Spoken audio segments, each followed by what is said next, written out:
कहानी हमने सीखी है, पहली कहानी ये सीखी है कि एक वर्ड के एक से ज्यादा मीनिंग हो सकते हैं, ठीक है जी। दूसरी कहानी हमने ये सीखी है कि एक वर्ड के एक से ज्यादा पार्ट ऑफ स्पीच हो सकते हैं। तीसरी कहानी कल हमने सीखी little few of little few the little the few की। हमने सीखा कि भाई वर्ड्स के आगे कोई और चीज जोड़ने से भी वर्ड्स का मीनिंग चेंज हो जाता है। वर्ड्स का क्या चेंज हो जाता है? मीनिंग। इस चीज को ऐसे भी समझना, आप सबने एक वर्ड सुना है, कौन सा वर्ड है? सारे बोल दो। मैंने इस लुक के साथ लगा दिया, क्या लगा दिया? मैंने इसी लुक के साथ लगा दिया।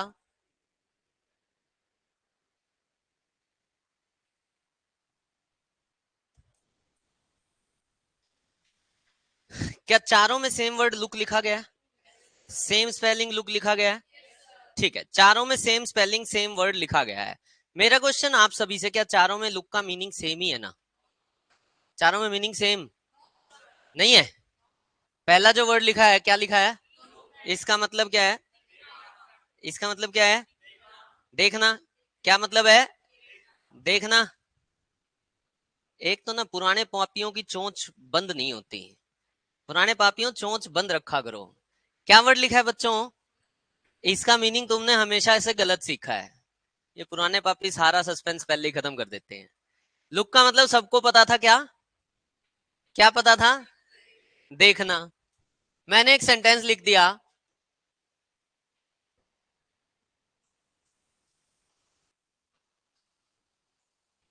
क्या लिख दिया मैंने? He looks smart. क्या मतलब है इस सेंटेंस का? वो स्मार्ट देखता है या दिखता है?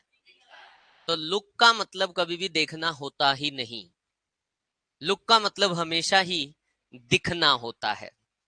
लुक का मतलब कभी भी नहीं होता देखना, क्योंकि लुक का मतलब है ही क्या? आवाज नहीं आ रही मुझे, आवाज कम है। लुक का मतलब है क्या? लुक का मतलब है दिखना। ये बात क्लियर है सभी को? अगर ये बात सबको क्लियर है कि लुक का मतलब दिखना है, तो मुझे इसका मतलब बता दो। लुक एट का मतलब होता है देखना। लुक एट का मतलब क्या होता है? देखना। लुक एट का मतलब होता है पे अटेंशन।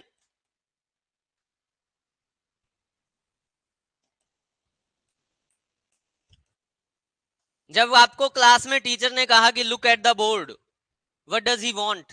वो आपसे ये चाहता है कि आप बोर्ड पे देखना शुरू कर दो, या बोर्ड पे अटेंशन पे करो? अटेंशन पे करो। फंडा क्लियर हो रहा है सभी को? आवाज चाहिए। उसी लुक के साथ जब मैंने फोर लगा दिया तो क्या मीनिंग और चेंज हुआ?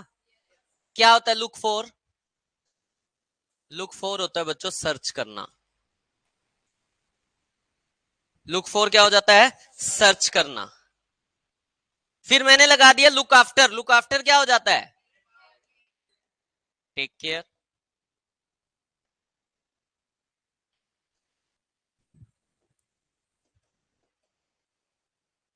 ऐसे ही एक होता है, सारे बोल दो।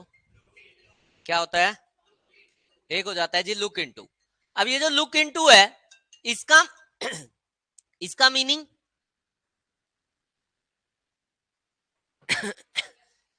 इन्वेस्टिगेट करना, एग्जामिन करना,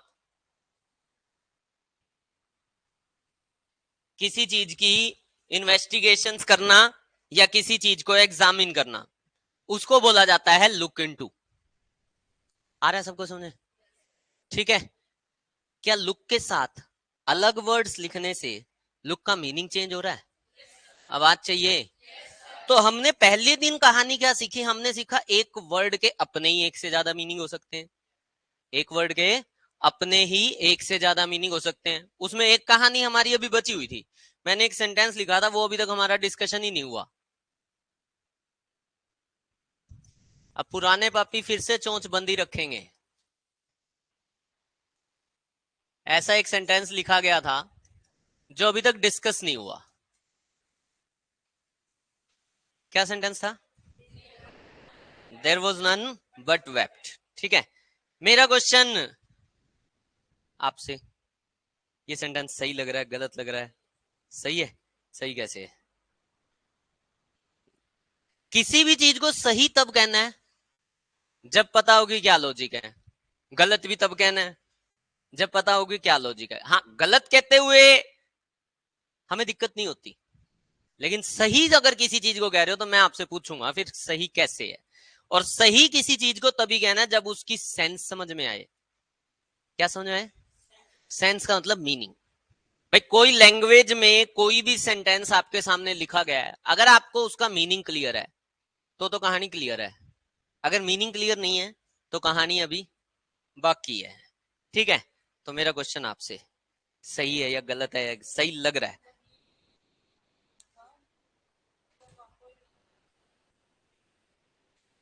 वहां कोई नहीं था फिर भी वेप्ट का मतलब किसी भी सेंटेंस में अगर आपको सेंटेंस का मीनिंग समझना है तो सबसे पहले आपको सेंटेंस में लिखे गए सभी वर्ड्स का मीनिंग पता होना चाहिए। सही कह रहा हूं मैं? आवाज चाहिए, बशर्ते वो ईडियम ना हो। बशर्ते वो ईडियम ना हो। जो ईडियम्स होते हैं, प्रोवर्ब्स होते हैं, मैंने आपको बताया था उसमें फिगरेटिव मीनिंग होते हैं। कैसे मीनिंग होते हैं? सारे बोल दो कैसे मीनिंग होते हैं। भाई मैंने एक लिख दिया, मैंने लिखा कि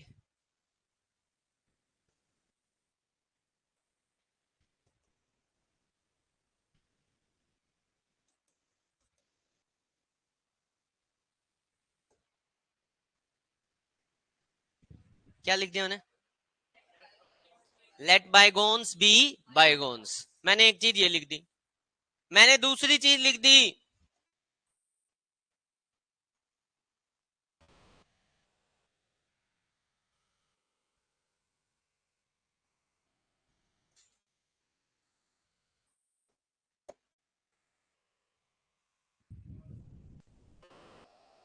क्या लिख दिया मैंने? Birds of same feather. अब मेरा क्वेश्चन आपसे, पहले वाले का मीनिंग क्या जो मैंने अभी पहला लिखा? दूसरे वाले का मीनिंग?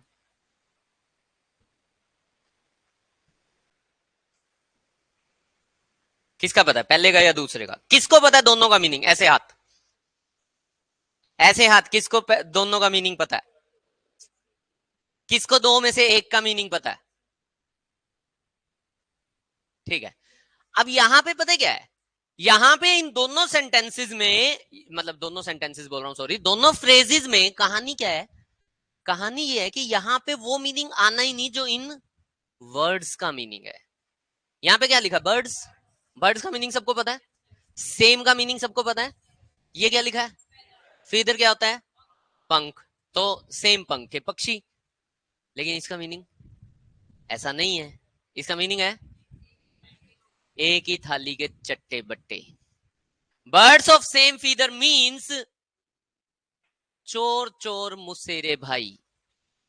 जो हिंदी में दो कहावतें हैं, एक ही थाली के चट्टे बट्टे और चोर चोर मुसेरे भाई, उनको इंग्लिश में बोला जाता है, क्या बोल दिया जाता है? Birds of same feather. इसका पूरा सेंटेंस भी कई बार बना के लिख दिया जाता है और वो लिखा जाता है बर्ड्स ऑफ सेम फीदर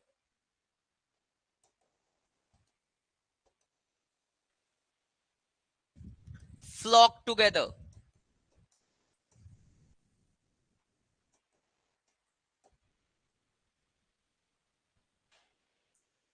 क्या लिख दिया मैंने?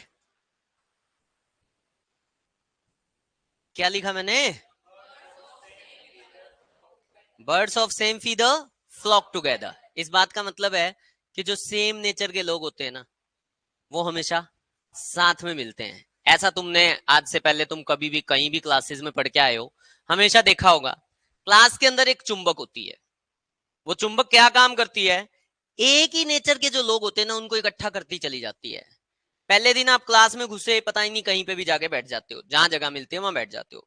धीरे धीरे क्या होता है, कुछ पढ़ने लिखने वाले लोगों का ग्रुप अलग से बनना शुरू हो जाता है, कुछ बदमाश लोगों का ग्रुप अलग से बनना शुरू हो जाता है, कुछ ऐसे होते हैं जो दोनों कैटेगरी के होते हैं। जब पढ़ाई का टाइम आता है तो वो पढ़ने लिखने वालों के पास पहुंच जाते हैं, और जब बदमाशी का टाइम आता है तो वो बदमाशों के पास पहुंच जाते हैं। मतलब दोनों नेचर के लोग होते हैं बीच के बेचारे, तो वो इकट्ठे हो जाते हैं। कुछ चाटुकार टाइप के लोग होते हैं, वो बेचारे इकट्ठे होते चले जाते हैं। होता है ये। ग्रेजुएशन +2 10th जहां पे तुम पढ़ के आए हो वहां पे तुमने देखा होगा तुम्हारे साथ तुम्हारे जैसे नेचर के ही लोग मिले, तुम्हारा जो दोस्त बनता है वो तुम्हारे नेचर का ही होता है, तो उसी को इंग्लिश में बोलते हैं क्या? Birds of same feather flock together, एक ही थाली के चट्टे बट्टे, या फिर चोर चोर मुसेरे भाई। ठीक है, ये क्या लिखा है? लेट बायगोन्स बी बायगोन्स, इसका क्या मतलब है? यस, लेट बायगोन्स बी बायगोन्स का मतलब होता है गड़े मुर्दे मत उखाड़ो, गड़े मुर्दे मत उखाड़ो, जो बीत गया उसे भूल जाओ। उसे इंग्लिश में बोला जाता है, क्या बोल दिया जाता है? Let bygones be bygones. ठीक है, अब इस सेंटेंस के अंदर ये जो वर्ड लिखा है ना बायगोन्स, क्या लिखा है? अगर इस वर्ड का मीनिंग पता होता तो कहानी क्लियर हो जाती, इस वर्ड का मीनिंग नहीं क्लियर था, इसी कारण से कहानी क्लियर नहीं हुई। फंडा क्लियर हो रहा है? और इसमें वर्ड्स का मीनिंग क्लियर होने के बावजूद भी कहानी क्लियर नहीं हुई। तो दोनों कहानियां हैं, कई बारी हमें सेंस समझनी होती है और कई बारी हमें वर्ड्स का मीनिंग समझना होता है। ये बात सबको क्लियर हो चुकी है? आवाज चाहिए? अच्छा, इसके अलावा हमें एक बात और पता चल चुकी है, एक वर्ड के एक से ज्यादा क्या हो सकते हैं? मीनिंग। मैं वापस से मेरे क्वेश्चन पे आ गया। मैंने ये क्वेश्चन लिखा है there was none but wept. एक काम करते हैं, पहले सारे वर्ड्स का मीनिंग देख लेते हैं। सबको देयर का मीनिंग तो पता होगा या ये बताने की जरूरत है? वॉज का मीनिंग सबको पता है, नन का मीनिंग सबको पता है, नन होता है कोई नहीं, बट शायद सबको ही पता होगा ये क्या वर्ड लिखा है, क्या लिखा है? शायद इसमें अगर किसी को प्रॉब्लम हो तो बता देता हूं, वर्ड क्या होता है बच्चों? वीप। वीप की सेकंड फॉर्म होती है वेप्ट, और इसकी थर्ड फॉर्म भी क्या होती है? वेप्ट। वर्ड बनता है वीप वेप्ट वेप्ट। वीप का मतलब होता है रोना, वीप का मतलब क्या होता है? रोना। कोई दिक्कत कोई परेशानी? कोई दिक्कत कोई परेशानी? क्या सारे वर्ड्स का मीनिंग क्लियर हो चुका है? आवाज चाहिए? मेरा क्वेश्चन वापस से, क्या ये सेंटेंस सही है?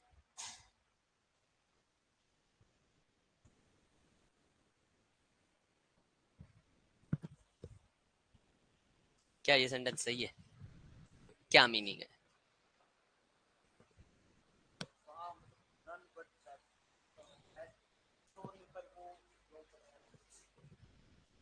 सही लग रहा है गलत लग रहा है?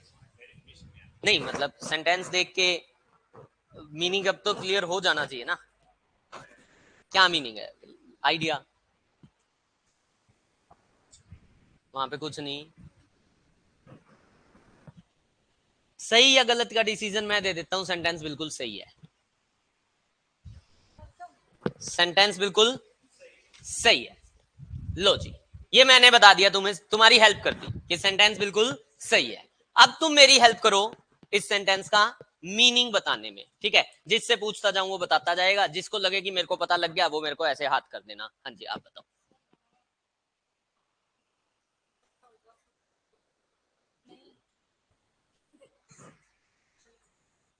वहां कोई नहीं था इसलिए वो रोया। अच्छा, वहां कोई नहीं था, कोई छोटा बच्चा होगा, किसी कोई था नहीं तो इसलिए वो रो पड़ा। ठीक है, यस।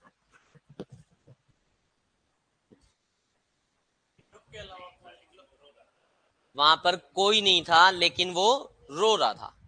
जब कोई था ही नहीं तो रो कौन रहा था? अच्छा, मतलब उसके आसपास कोई और नहीं था। हाँ भाई, ये कैसे बना भाई?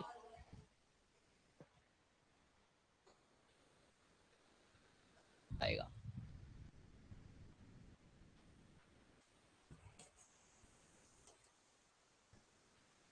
अच्छा, आपस में आवाज नहीं चाहिए बिल्कुल भी, ठीक है?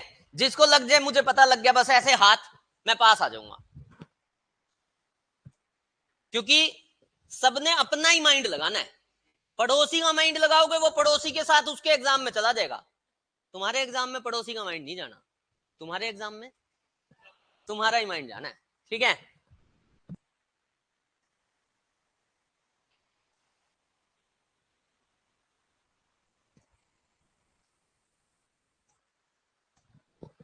जिसको ऐसा कोई देश नहीं है जो करप्ट ना हो। कितने लोगों का यही मीनिंग निकल के आया?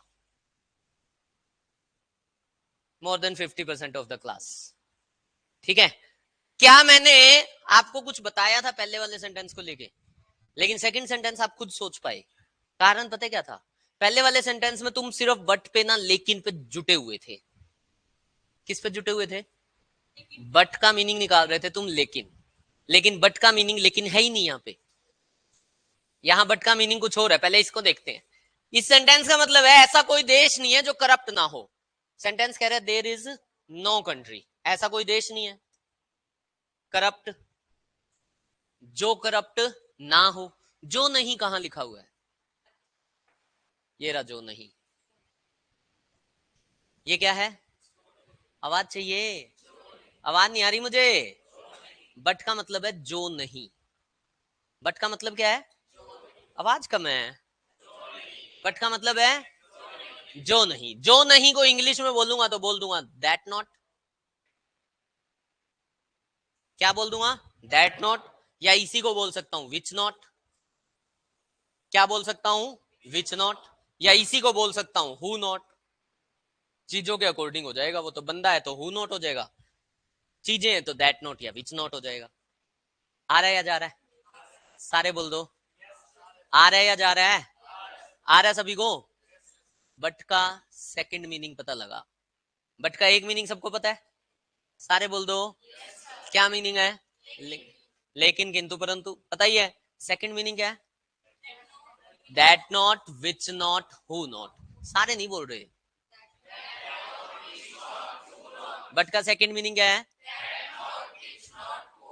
बट का सेकंड मीनिंग क्या है? बट का सेकंड मीनिंग क्या है? समझ में आया सभी को? अगर ये बात सबको समझ में आती है तो अब पहले वाले का मीनिंग निकालने की कोशिश करो। ऐसा कोई नहीं था जो रोया ना हो। सबने मूवी देख ली तारे जमीन पर? सबने मूवी कौन सी देख ली? तारे जमीन पर। वो मूवी देखी, लास्ट में वो उसने गाना गाया कि डर लगता है माँ, और लोगों के आंसू आ गए। तो इस सेंटेंस को कैसे बोल दिया? There was none but wept. ऐसा कोई नहीं था जो रोया ना हो। कुछ समझ में आ रहा है? आवाज चाहिए। क्या मैंने इसका मीनिंग तुम्हें बताया? क्या अब मैंने इसका मीनिंग तुम्हें बताया? तुम्ही ने बताया। इसका समझ नहीं आया, इसका समझ में आ गया। कारण दिमाग सोचने में मजबूर हुआ कि यार कोई तो कहानी अलग है। और ये सेंटेंस लिंक ही नहीं हो रहा था किंतु परंतु से। इसको तुम लिंक किससे करना चाह रहे थे? इसका मीनिंग बता रहे थे, वहां कोई नहीं था फिर भी कोई रो रहा था, फिर भी मतलब किंतु। वहां कोई नहीं था इसीलिए रो रहा था, वही किंतु परंतु। बट का एक मतलब होता है क्या? यहां है हु नॉट, यहां पे क्या है? Who not. समझ में आ रहा है?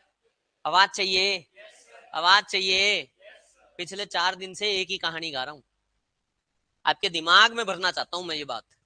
वो ये, सारे बोल दो, एक वर्ड के एक से ज्यादा मीनिंग हो सकते हैं। एक वर्ड के एक से ज्यादा मीनिंग और पार्ट ऑफ स्पीच हो सकते हैं। मीनिंग भी एक से ज्यादा हो सकते हैं और पार्ट ऑफ। कैसे? अब ध्यान से सुनना। बट जब लेकिन किंतु परंतु होता है ना, तब बट एक कंजंक्शन होता है। तब बट क्या होता है? एक कंजंक्शन। लेकिन जब but who not, which not, that not बनता है ना, तो ये बट काम करता है रिलेटिव प्रोनाउन का।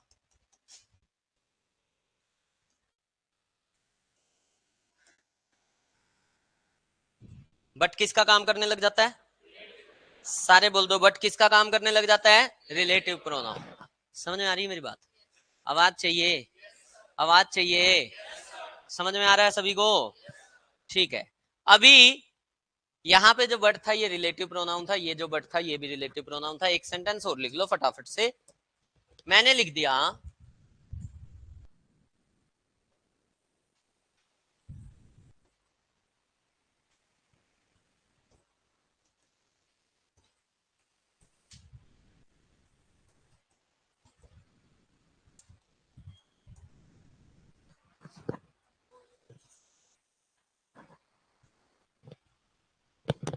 मेरा मानना है लिखा गया सेंटेंस सही है, लेकिन क्योंकि मुझे इंग्लिश कम आती है इसीलिए अक्सर गलतियां हो जाती हैं।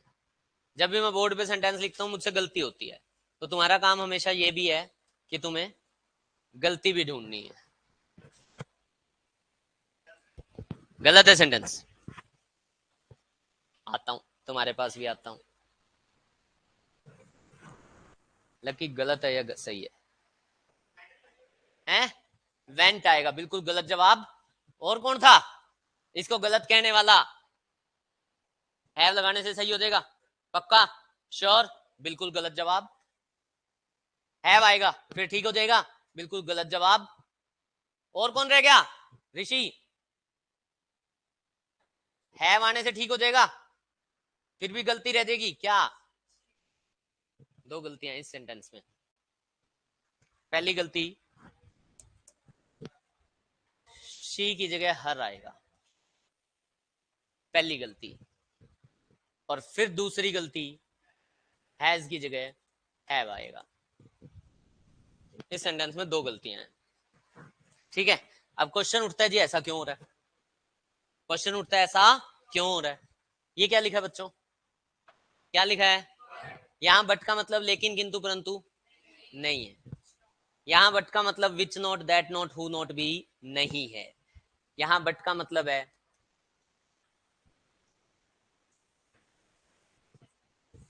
क्या मतलब है? सारे बोल दो, बट का मतलब क्या है?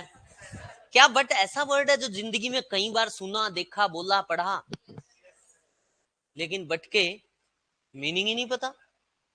आप मतलब कहानी सोचो कि हमारे पास ऐसे इतनी दुनिया भर के वर्ड्स हैं जिनका हम एक मीनिंग जान के खुश होकर चलते हैं, जबकि मीनिंग और इतने सारे हैं कि हम सोच भी नहीं सकते। ठीक है, लेकिन अब दिमाग में एक और बात आएगी कि सर ऐसे तो हर वर्ड के 3600 मीनिंग निकलेंगे, हम कैसे जाने? तो एक बात बता देता हूं, हमें उतना ही जानना है जितना एग्जाम के पॉइंट ऑफ व्यू से इंपॉर्टेंट है। कितने लोग यहाँ पे पीएचडी की सोच के आए हुए हो कि ग्रामर में पीएचडी करनी है? अगर कोई सोच के आया हो तो गलत जगह पहुंच गया है। मैं खुद ही नहीं हूं पीएचडी, तो मैं करवा कैसे दूंगा? ठीक है ना, मैं ग्रामर में कोई पीएचडी नहीं कर रखी, मेरा इंग्लिश से कोई लेना देना नहीं है। मैं एमबीए पास आउट हूं, एमबीए के बाद मैंने एलएलबी की है, लेना देना नहीं है मेरा इंग्लिश से, लेकिन पढ़ा मैं इंग्लिश सकता हूं ऐसे लोगों को भी जो एचटेट सीटेट पीएचडी कर बैठे हैं। और मेरे पास ऐसे लोग पढ़ के पढ़ने आते रहते हैं, पढ़ के जाते रहते हैं।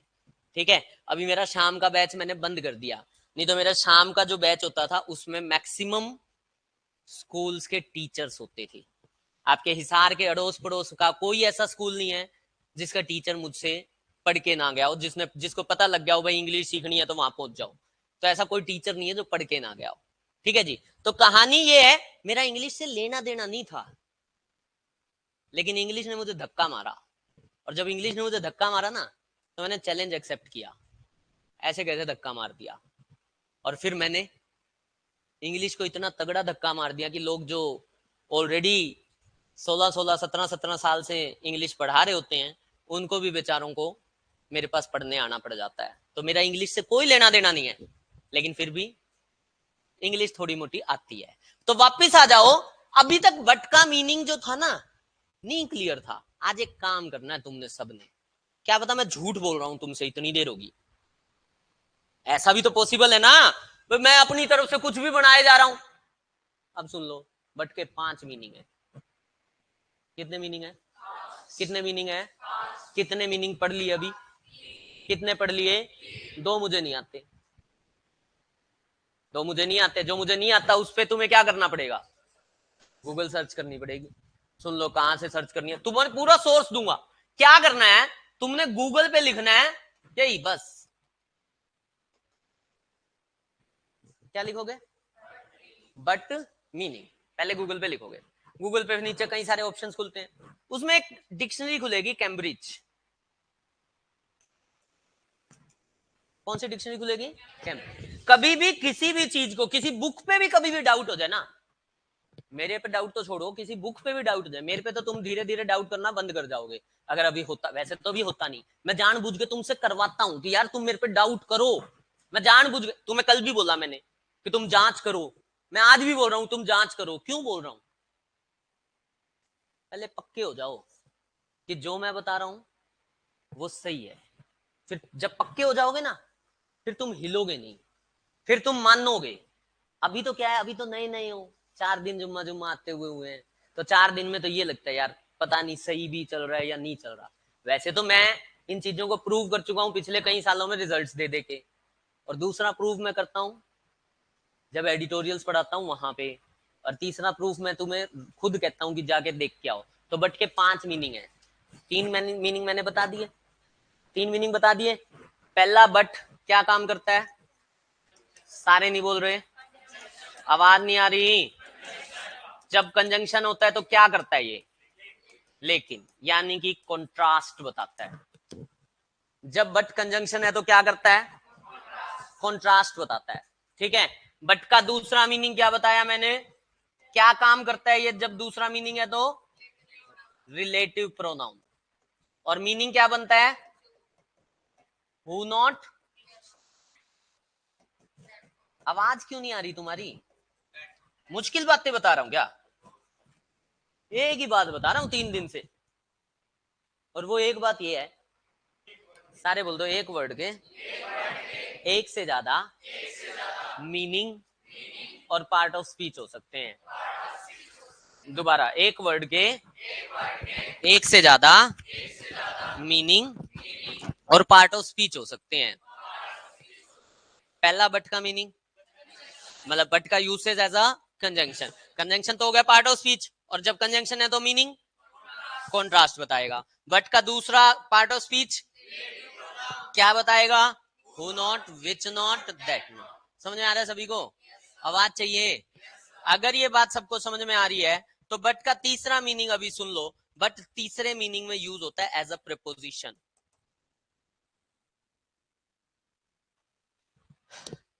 तीसरे मीनिंग में बट क्या यूज होता है? As a preposition. और जब भी ये एज अ प्रीपोजिशन यूज होगा, इसका मतलब होगा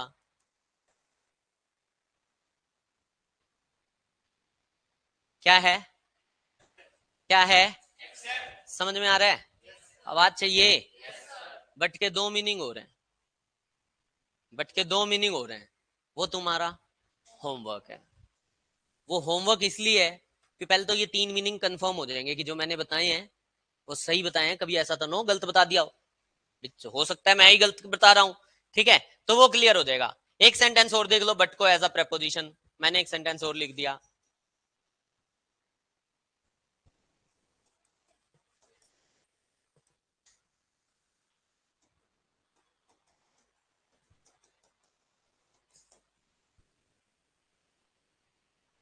क्या लिख दिया? He wants nothing but money। क्या मतलब है? पैसे के अलावा कुछ नहीं चाहिए। क्या एक्सेप्ट मीनिंग आ रहा है? आवाज चाहिए। ऊपर वाला सेंटेंस लिखा था तो मीनिंग तो निकल रहा था, लेकिन कहानी नहीं समझ में आ रही थी। अभी ये सेंटेंस लिखा तो मीनिंग भी निकल रहा है और कहानी भी समझ में आ रही है। सही कह रहा हूं क्या? आवाज चाहिए। कारण, मीनिंग पता लग गया। बट का मीनिंग एक्सेप्ट होता है। जैसे ही मीनिंग पता लगा, दिमाग ने दिमाग में एनलाइटनमेंट होगी, वाह ये तो पता है यार, ये तो आता है। अब क्वेश्चन ये उठता है, सर ऐसे तो दुनिया भर के वर्ड्स होंगे, कहां से पढ़ेंगे इतना सब, क्या करेंगे? टेंशन नहीं लेनी, उतना ही पढ़ेंगे जितना एग्जाम में आता है। अब क्वेश्चन उठता है, ये कैसे पता लगेगा ये एग्जाम में आता है या नहीं आता? तो सुन लो जी, ये क्वेश्चन एग्जाम का है। As it is question exam का है। और जो मैंने अभी पिछली स्लाइड पे लिखा था, there was none but wept, exam का क्वेश्चन है। ठीक है, मेरे को खुद को ही उतना आता है जितना एग्जाम में आता है। मेरे को उससे ज्यादा आता ही नहीं। अब मेरे को उससे ज्यादा आता ही नहीं तो मैं उससे ज्यादा पढ़ा भी नहीं सकता। फंडा क्लियर हो रहा है? दूसरी कहानी एक और बनती है कि सर ये पता कैसे लगेगा ऐसे और कौन कौन से वर्ड्स हैं? तो ये भी पता लगेगा जब हम हिंदू के एडिटोरियल पढ़ रहे होंगे। क्या पढ़ रहे होंगे? जब हम एडिटोरियल पढ़ रहे होंगे ना, उसमें अलग अलग वर्ड्स अलग अलग तरह से यूज होते हुए मिलते रहेंगे। जब अलग वर्ड अलग तरह से यूज होता हुआ मिल जाएगा, दिमाग अपने आप क्वेश्चन पूछने लग जाएगा। लेकिन वो तब पूछेगा जब मैं क्लास में आपको कह रहा हूं कि बोल लो तो बोल लो। जब मैं कह रहा हूं ये घर से करके आना है तो वो घर से करके आना है। इसको आदत डालनी पड़ेगी। इसको आदत डालोगे ना काम करने की, तो ये क्वेश्चन पूछने लग जाएगा। नहीं डालोगे तो नहीं पूछेगा। क्या फर्क पड़ रहा है इसको? समझ आ रही है मेरी बात? इसको फर्क नहीं पड़ता, फर्क तुम्हें पड़ेगा। सच्चाई है। आवाज चाहिए। चलो, यहां तक की बात क्लियर हो चुकी है सभी को? एक वर्ड के एक से ज्यादा मीनिंग और एक से ज्यादा पार्ट ऑफ स्पीच हो सकते हैं। एक बार कल वाली बात दोबारा बताऊंगा, क्योंकि कल वाली बात जाते जाते क्वेश्चंस रह गए थे, मतलब हो गए थे, लेकिन मुझे नहीं लगता सबको क्लियर हुए थे। हमने कल क्या पढ़ा था? लिटल, आ लिटल और द लिटल, यही पढ़ा था कल। आवाज चाहिए। लिटल का मतलब क्या था? ना के बराबर। लिटल का मतलब क्या था? Hardly any. समझ में आ रहा है सभी को? लिटल का मतलब होता है ना के बराबर। लिटल का मतलब क्या होता है? ना के बराबर। फिर क्या था अपने सामने? A little. आ लिटल का मतलब क्या था? सम बट नॉट मच। इसका मतलब था थोड़ा बहुत। क्या मतलब था? थोड़ा बहुत। और तीसरा था all that is available. All that is available. समझ आ रहा है सभी को? आवाज चाहिए। क्वेश्चन लिख दूं, करोगे ना गलत? क्वेश्चन लिखूंगा, गलत करोगे ना? चलो देखते हैं। लिटल, आ लिटल, दा लिटल, फिर और क्या था? फ्यू, आ फ्यू और द। फ्यू बोले तो हार्डली एनी। फ्यू का मतलब भी सेम था, हार्डली एनी। आ फ्यू बोले तो सम बट नॉट मैनी, मतलब थोड़ा है लेकिन ज्यादा, मतलब जितना चाहिए उतना नहीं है, है ना? सम बट नॉट मैनी। और द फ्यू, ऑल। इसमें दैट इज नहीं आएगा, दैट आर आएगा। वो तो ठीक है, उसके सामने लिख दिया था। इसमें आर आएगा। क्यों आर आएगा? कल सीखा था फ्यू काउंटेबल प्लूरल नाउन के लिए आता है। काउंटेबल प्लूरल, प्लूरल नाउन के लिए इज या आर? तो all that are available.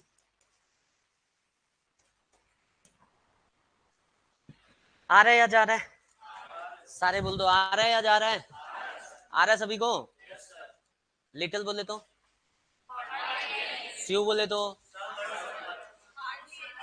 Few बोले तो, आ फ्यू बोले तो, some but not many. The little बोले तो जितना है वो सारा। समझ में आ गया सभी को? लिख दो, दो तीन क्वेश्चन कर दोगे गलत? चलो करो गलत।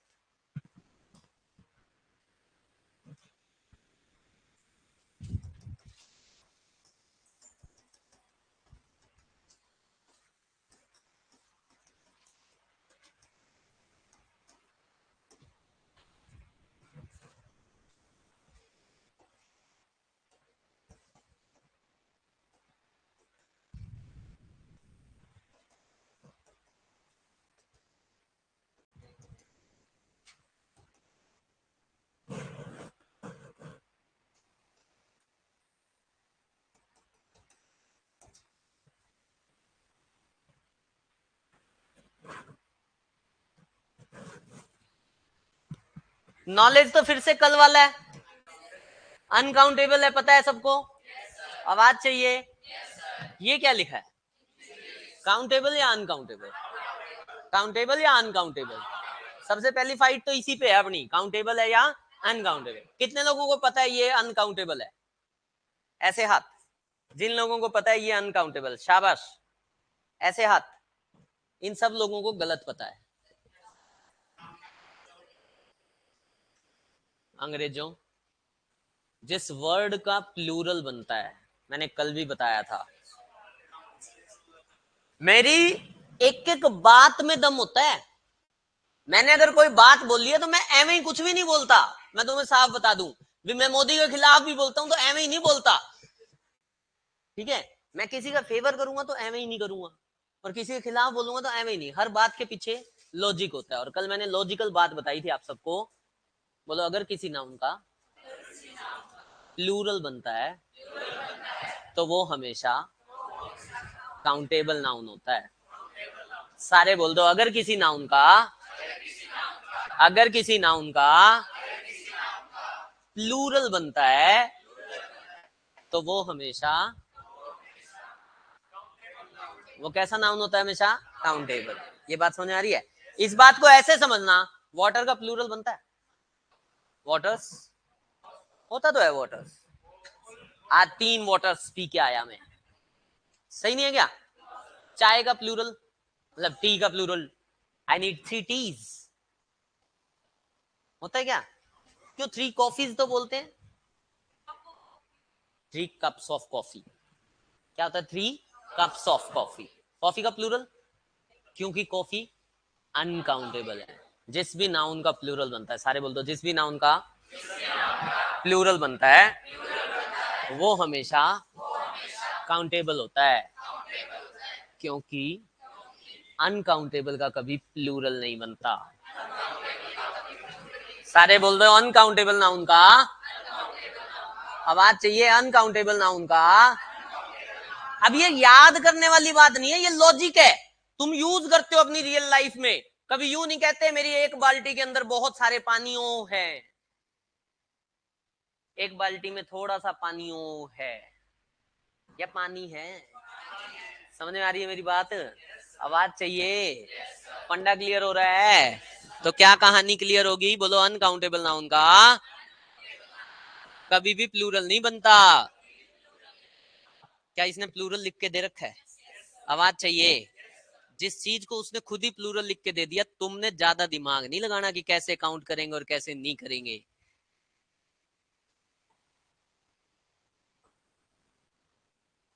अब एक कहानी और जो समझने की है वो ये भी है कि आप हिंदी नहीं सीख रहे, आप इंग्लिश सीख रहे हो। हिंदी और इंग्लिश को जब हम रिलेट करते हैं ना, कहानी वहां भी खराब होती है। जब हम हिंदी और इंग्लिश को रिलेट करने लग जाते हैं, कहानी वहां खराब होने लग जाती है। ठीक है, इसका एक और छोटा सा एग्जांपल लेते हैं। अभी देखो, प्रूव, कोई भी बात कहूंगा तो उसको प्रूव कर दूंगा। ठीक है, एक काम करते हैं, मैं हिंदी बोलूंगा, तुम उसकी इंग्लिश बोलोगे, या उल्टा करें? आसान बोलूंगा, टेंशन ना लो, तुम बोल दोगे, तुम कर लो। एक तो तुम्हें अपने ऊपर विश्वास करना पड़ेगा, तुम्हें आता है, तुम्हें आता है, सच में आता है। देखो चलो मैं बोलता हूँ, आप किसी लड़के की बात कर रहे हैं, कोई लड़का है, ठीक है, आप उस लड़के की बात कर रहे हैं। मैंने जैसे बोला लड़का हंसा, इंग्लिश में क्या बोलेंगे उसको? The boy laughed, the boy laughed. समझ में आ रहा है सभी को? आवाज चाहिए। ऐसे ही मैं कुछ भी पूछूंगा आपसे, आपने, मैं उसी लड़के की बात कर रहा हूं तो हर जगह दाबू आएगा और उससे रिलेटेड एक्शन बोलूंगा, वो बता देना आप इंग्लिश में। मैंने बोला लड़का रोया,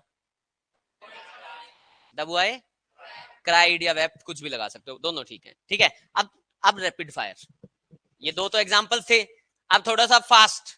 ठीक है, करें स्टार्ट? ठीक है, लड़का सोया, the boy slept, second form आएगी, पास्ट की बात है, द बॉय स्लेप्ट। ठीक है, मैंने कहा लड़का खेला, द बॉय, बहुत बढ़िया। मैंने कहा लड़का गया, द बॉय वेंट, बहुत बढ़िया। लड़का आया, द बॉय केम, बहुत बढ़िया। मैंने कहा लड़के ने खाया, द बॉय एट। लड़का नहाया,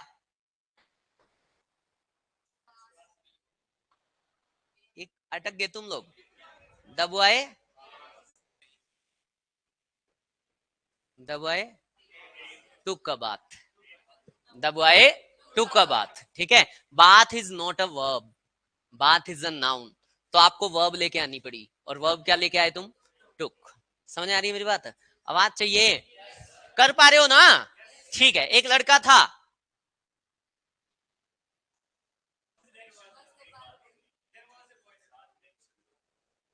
हाँ तो क्या हो गया, कुछ तो करोगे। सेंटेंस को मैंने ये थोड़ी कहा कि भाई, मैंने तो कहा ट्रांसलेट करना है। एक लड़का था, पहले तो वंस कहां से आ रहा है ये? मैंने कब बोला एक बार एक लड़का था? लेकिन आदत है ना, कहानियां सुनी ऐसे, once there was a crow, तो एक लड़का था, once there was a boy.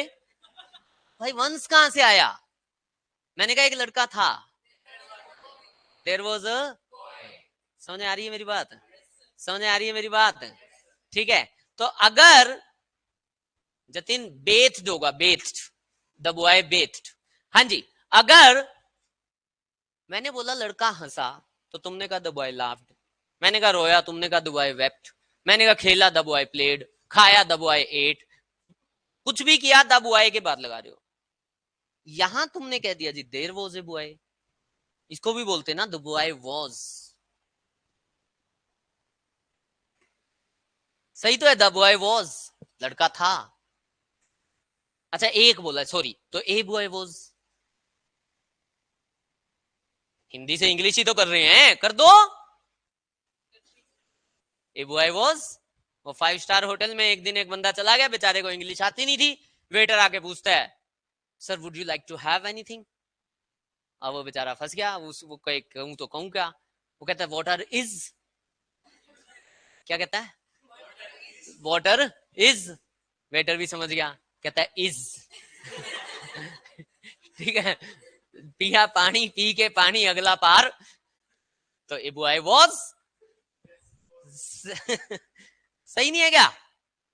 सही नहीं है, हमें क्या लगाना पड़ रहा है, देयर वॉज अ बॉय। तो पहली कहानी यहां से ये सीखनी है, अगर हिंदी से इंग्लिश करोगे ना, या इंग्लिश से हिंदी करोगे, तो हिंदी अपनी होगी। समझ में आ रही है मेरी बात? तो इंग्लिश सीखते हुए कोशिश ये करनी है इंग्लिश ही सीखें। इंग्लिश सीखते हुए कोशिश क्या करनी है, इंग्लिश ही सीखें। फंडा क्लियर हो रहा है? ए बॉय वॉज, या देयर वॉज ए बॉय, तो water is, water is,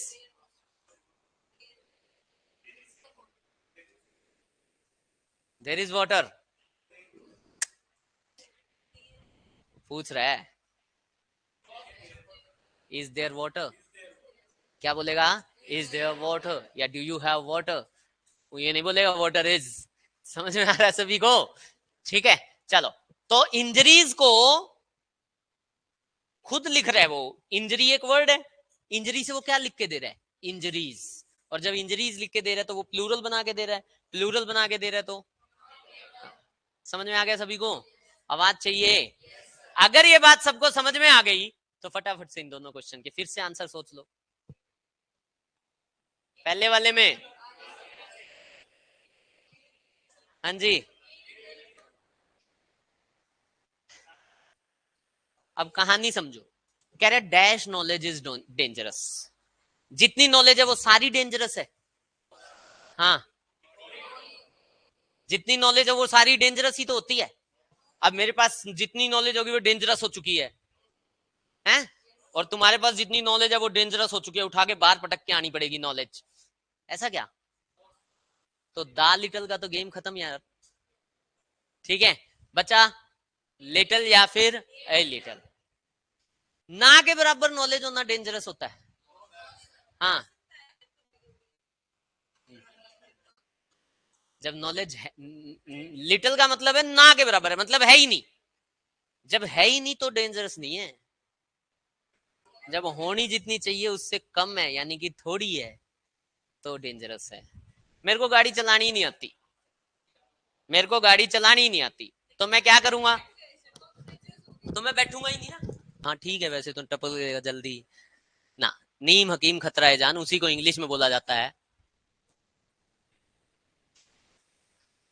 a little knowledge is dangerous. आ रहा है सबको समझ में? आ रहा है सबको समझ में? ठीक है, अगला क्वेश्चन। हाँ जी, फ्यू या ए फ्यू, दा फ्यू ना, जितनी इंजरीज थी सारी होगी ना। हाँ जी, फ्यू या आ फ्यू, फ्यू या ए फ्यू, कितने लोग फ्यू के साथ, शाबाश, इतने सारे, कितने लोग आ फ्यू के साथ, इतने से मेजोरिटी विंस। अंग्रेजों, आ फ्यू कैसे आ जाएगा? ये क्या लिखा है, क्या लिखा है? लकी कब है, जब थोड़ी हुई है या ना के बराबर लगी है? अगर थोड़ी बहुत हो गई इंजरीज तो लकी थोड़ी हो, लकी तो तब हो जब,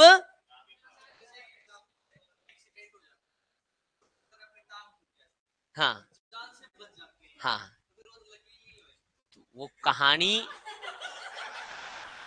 कहानी तुमने बहुत सारे बीच में कहानी बतानी पड़ी।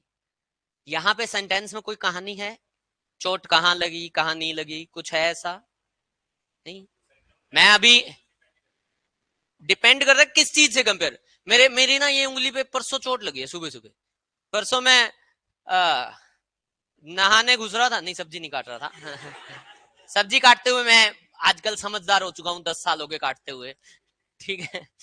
तो मैं नहाने घुस रहा था और मैं जल्दी में था, तो मैं मतलब मेरा जो वॉशरूम है और जो ऊपर है उसमें एक स्टेयर है, तो मैं ऊपर से नीचे कूद गया ऐसे ही, तो कूदा और नीचे पैर स्लिप, एक पैर आगे एक पैर पीछे। लकीली लकीली सिर्फ यहाँ चोट लगी और चोट ही नहीं लगी। तो ये है लकी होना कि मतलब नहीं तो बाथरूम में गिरे तो किक द बकेट, हमने ईडीएम पढ़ा ही था। कौन सा बकेट, कौन सा था? Kick the bucket, kick the bucket is the EDM, वहीं से बना है ये।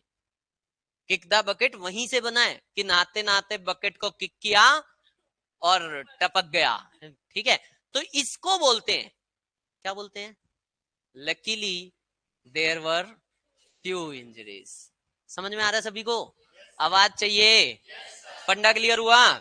ठीक है। तो जो तुमने कहा ना वो तो कॉन्टेक्स्ट हो गई यार, कॉन्टेक्स्ट दिए बाद कहानी अलग हो जाती है। सेंटेंस में कॉन्टेक्स्ट नहीं है जब तक, तो जो कॉन्टेक्स्ट है हमें उसी पे कहानी सीखनी पड़ेगी। समझ में आ रहा है सभी को? लिख दो 2 सेंटेंस और, करोगे गलत? किसके दोनों ठीक हुए पहली बार में ही? पहली बार में ही दोनों ठीक, बहुत प्यारा।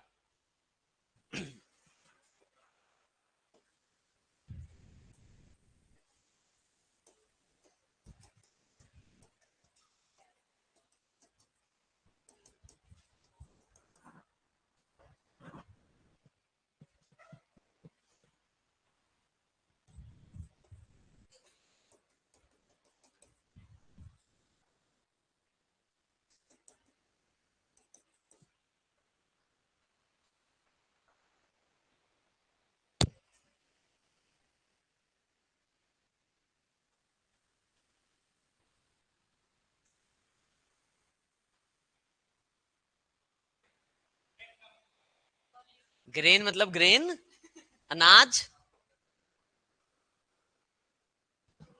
रोटेड अवे, गल सड़ गया। रोट अवे होता है गल सड़ जाना, मतलब अनाज गल गया। वो अनाज नहीं होता, पानी पूनी लग जाए तो वो गल सड़ सा जाता है।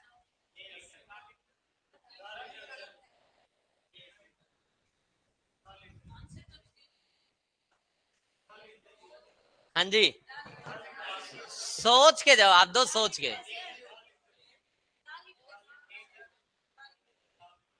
कितने लोग लिटिल के साथ, कितने लोग आ लिटिल के साथ, कितने लोग द लिटिल के साथ, कितने लोग फ्यू के साथ, आ फ्यू के साथ, द फ्यू के साथ? पहले तो अंग्रेजों, ग्रेन काउंटेबल या अनकाउंटेबल? अनाज काउंट करते हो ना? अनाज काउंट होता है? जो सड़ गया, जो सड़ गया वो काउंट होगा? नहीं वो तो पता नहीं, अभी सारा सड़ा है थोड़ा सड़ा है वो नहीं पता, लेकिन जो सड़ गया वो काउंट होगा। दो दो दाने, दो दाने सड़ गए। ग्रेन आप सिंपल गेहूं की बात करो, गेहूं की बात करो तो क्या गेहूं आप काउंट करके लेके आते हो या क्विंटल्स में लाते हो? जो चीज किलोग्राम में आती है ना वो अनकाउंटेबल है। हालांकि इसमें कुछ चीजें हैं, जैसे एप्पल है, तो एप्पल लाते आप किलोग्राम में, वो हमने उसको मापने की यूनिट बना रखी है। ग्रेन तो पूरे वर्ल्ड में ही किलोग्राम में ही बेचा जाएगा, ठीक है। जैसे अब तुम नाग अपने यहाँ पे संतरा मौसमी चीकू किलो के भाव से ही बिकता है। आप नागपुर चले जाओ, वहां पे संतरा मौसमी चीकू नंबर से बिकता है, दर्जन से बिकता है, 10 के 20, 10 के 20। ट्रेन में जाओ तो 10 के 20 बेच रहे होते हैं, वहां पे होता है, वहीं का है फ्रूट तो वहीं का है, तो वहां नंबर से बिकता है। केला अपने यहाँ दर्जन, हरियाणा में ही कुछ ऐसी जगहें हैं, राजस्थान में कुछ ऐसी जगहें हैं जहां पे किलो के हिसाब से बिकता है।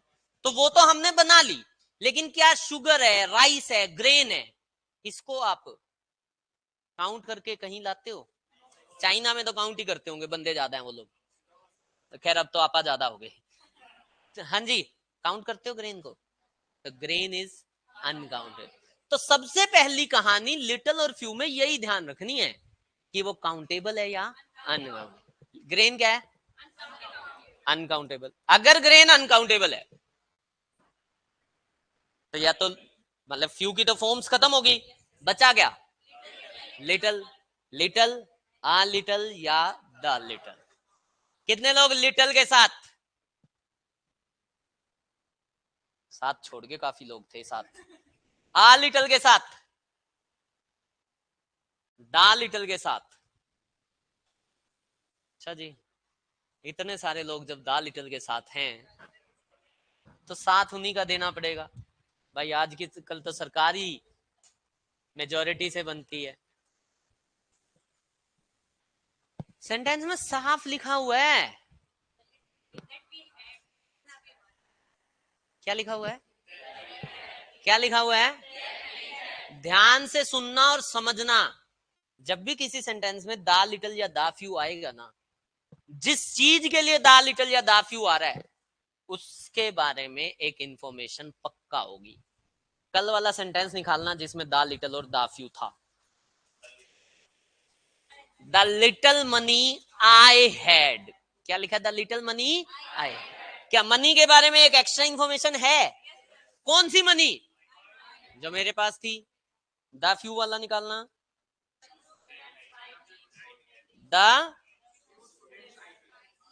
The few students I teach. कौन से स्टूडेंट्स?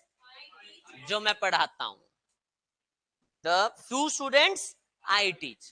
तो जिस भी नाउन के बारे में दा लिटिल या दा फ्यू लगना होगा ना, उसके बारे में एक्स्ट्रा इंफॉर्मेशन गारंटीड मिलेगी। आ रहा है सबको समझ में? आ रहा है सबको समझ में?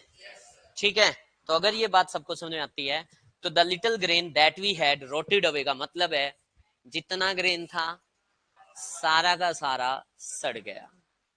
आया या गया? आया या गया? ठीक है, क्या बातें सीखी?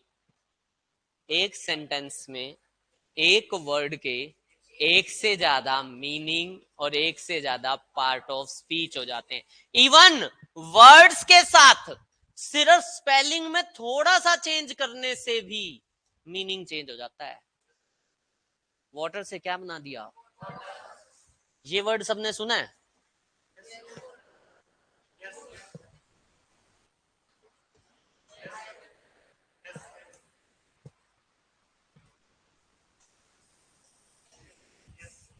सबके मीनिंग अलग हो गए।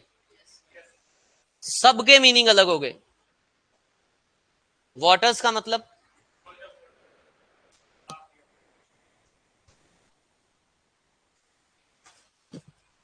वाटर बॉडीज भी होता है। जनरल वाटर्स का मतलब होता है वाटर इन एक्सेस।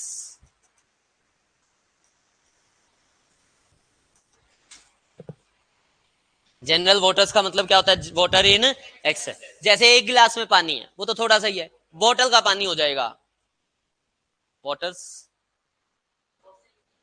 और सॉरी, बकेट का पानी हो जाएगा वाटर्स। नहीं, घर में टंकी का पानी हो जाएगा वाटर्स। हाँ, वाटर्स का मतलब होता है जब क्वांटिटी ज्यादा हो। रिवर, रिवर में, पोंड में, या जब बाढ़ आ जाती है, क्या वाटर इन एक्सेस होता है वो? तो बाढ़ के लिए भी कई बार लिखा जाता है वाटर्स। क्या लिखा जाता है? वाटर्स। समझ में आ रहा है? वुड्स बोले तो, वुड्स बोले तो जंगल, फॉरेस्ट। ठीक है ना? वुड इन एक्सेस नहीं, जंगल। आयरन्स, फिर तो आयरन इन एक्सेस हो जाएगा ये भी। आयरन्स, आयरन्स होती है हैंडकफ्स, हथकड़ियां,